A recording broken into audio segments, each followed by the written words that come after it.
This was really Chris's brainchild, and Dr. McCurdy was a support in that, but they needed that clout behind it, and so they went to my dad, and my dad, the way my mom described it is that apparently my dad was known for kind of doing anything, so they went and he got on board, and so his involvement initially was to assist in getting camp going. And I remember telling him sort of the idea, and instead of chewing me out like my chairman did, he just started crying. And I didn't know what had happened. I said, I'm sorry, I don't know. I'm sorry. And he says, no. He says, he was a neonatologist, so he took care of premature babies. He says, we spend so much time and effort and money on saving these kids. And after they turn age 3, we lose track of them and we don't know what happened to them. And this would be my way of giving back. Did I expect that camp would be 37 years old?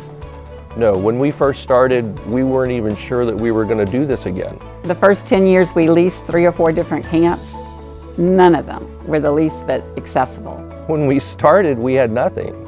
We had a stone house, a willing participant. Larry, the owner of Camp La Junta, basically let us use his property at no cost or very little cost. And then about 10 years into it, we found this property. Chris called me up. I was living in the Washington, D.C. area at the time, and she says, should I buy it? And I said, yes.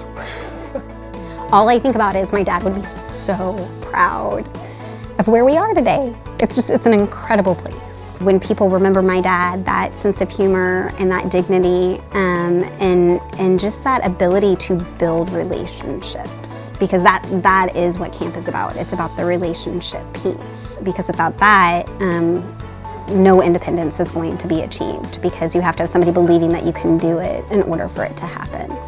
So that's my dad.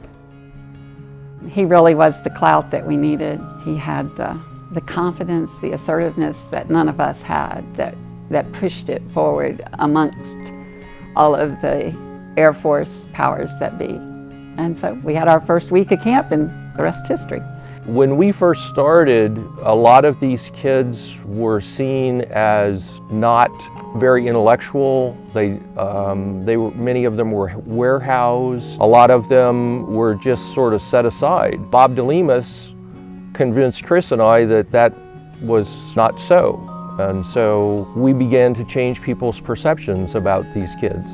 Scott Johnson was a boy who had, I think, what's called kernicterus.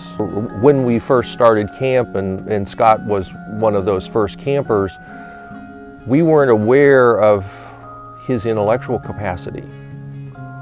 And what we discovered was a kid who was quite intelligent, but he was locked in a body that didn't work.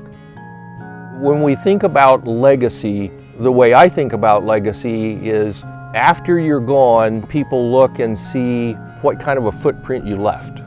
Not what you do now, but what kind of impact did you have. Camp is a part, I guess, camp is a part of my legacy. Because of camp, lives change. Because of camp, all children get to take steps towards independence.